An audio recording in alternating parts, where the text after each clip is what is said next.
Une délégation tripartite, Forces armées de la République démocratique du Congo, Police nationale congolaise et la Direction générale des recettes administratives judiciaires domaniales de DGRAD a effectué une mission de grande envergure du 8 au 10 mai 2025 en territoire de Wamba, situé à environ 126 km de la ville d'Issiro, chef-lieu de la province du Haut-Uélé au nord-est de la République démocratique du Congo. La délégation était conjointement conduite par le général-major Moukala Ngoy François, commandant du secteur opérationnel Ouélé, le commissaire divisionnaire adjoint Christian Kongolo Kambale, commissaire provincial de la police nationale congolaise du Haut-Uélé, et de messieurs Kakese Mayanga Ambraz, directeur provincial de la DGRAD du Haut-Uélé. Cette équipe avait pour mission d'inspecter les carrés miniers de la place afin de se rendre compte de la situation sécuritaire, constater et arrêter les hommes en uniforme commis aux détachements illégaux et d'aider la DGRAD à récupérer et canaliser la recette qui échappait au trésor public. Le directeur Kakese Ambraz explique.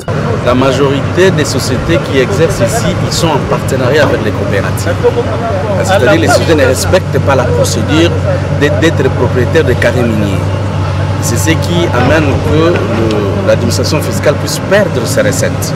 Parce que nous recevons, ce n'est que le peu payé par des coopératives et pourtant, c'est dans la violation flagrante des dispositions réglementaires.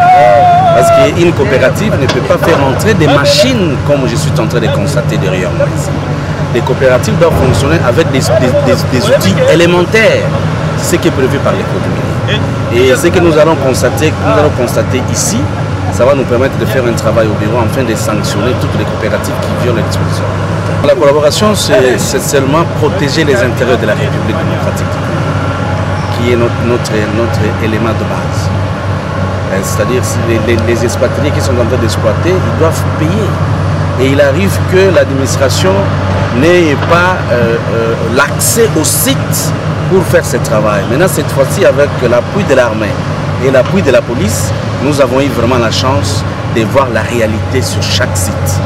Et prochainement, nous allons demander toujours des généraux de nous permettre, même si nous avons des missions, que ces éléments nous accompagnent enfin de trouver des solutions aux problèmes que nous avons. Je dis tellement merci aux des généraux, et les généraux de la police ainsi que les généraux de FARDC, de m'avoir associé, d'effectuer cette mission ensemble.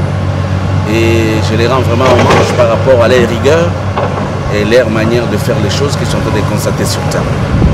Et c'est dans les soucis toujours de la protection de la République démocratique. Et c'est aussi à l'intérêt de la province de savoir effectivement quels sont les jugements qui sont en train d'être exploités illicitement sans que ces gens puissent payer les droits envers la province et envers le pouvoir central. A noter que cette délégation tripartite a contrôlé les sites miniers ci-après Kimia Mining Corporation au village Ambunguli dans la localité Bolé-Bolé, Gold Mining Corporation Nepoko dans la base Vatican, toujours dans la localité Bolé-Bolé, Merek, société minière située au village Nagasa dans la localité Mambati, base Matete dans la localité qui porte les mêmes noms et la société Bemka Construction au village Lassa à 10 km de Bolé-Bolé. Signalons par ailleurs que cette commission poursuivra la même mission au territoire de Ouacha, Faradj, Dungu, Rungu et Nyangara.